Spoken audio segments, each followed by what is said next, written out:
안녕하세요 여러분. 오늘은 한국 정치에서 정말 뜨거운 뉴스 하나 가져왔습니다. 바로 조국 대표 사면 이야기입니다.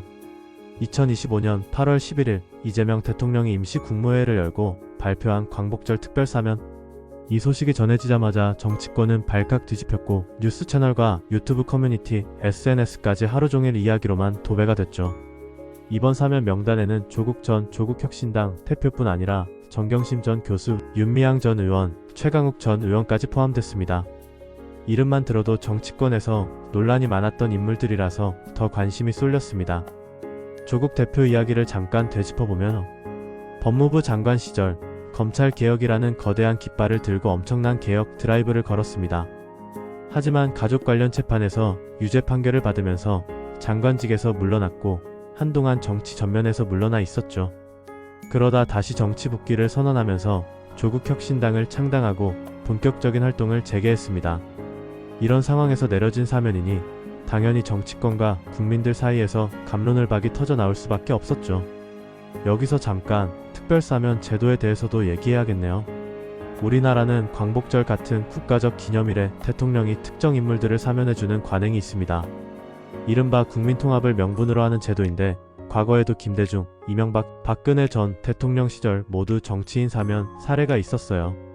쉽게 말하면 사면은 국가가 두 번째 기회를 주는 건데 이번 조국 대표 사면은 마치 축구 경기에서 전반전도 끝나기 전에 심판이 옐로카드를 취소하는 버튼을 누른 것 같은 느낌입니다. 누군가는 이걸 공정한 재판 뒤에 내려진 결정을 뒤집는 위험한 선례라고 보고 또 다른 누군가는 이미 충분히 치른 대가에 대한 사회적 화해라고 보는 거죠. 이번 사면은 조금 이례적으로 진행됐습니다.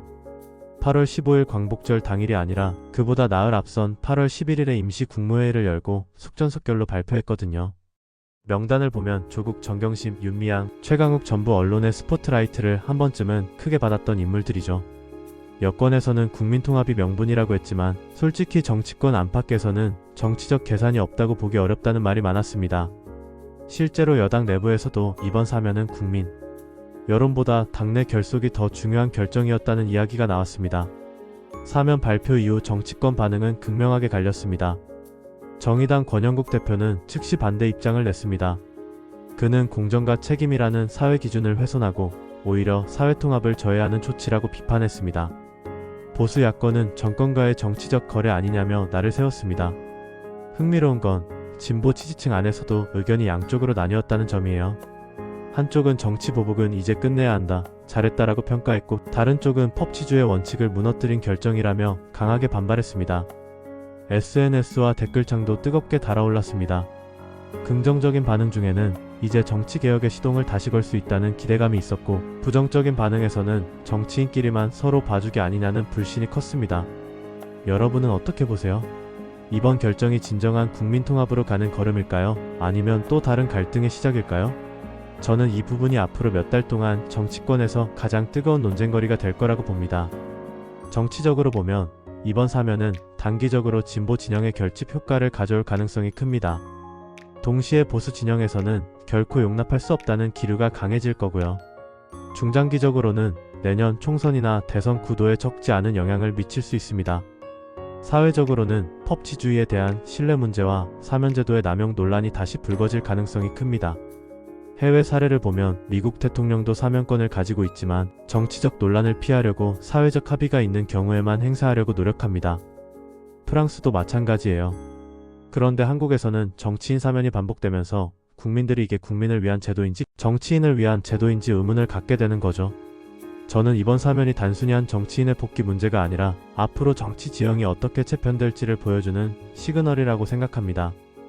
크게 세 가지 시나리오가 있다고 보는데요.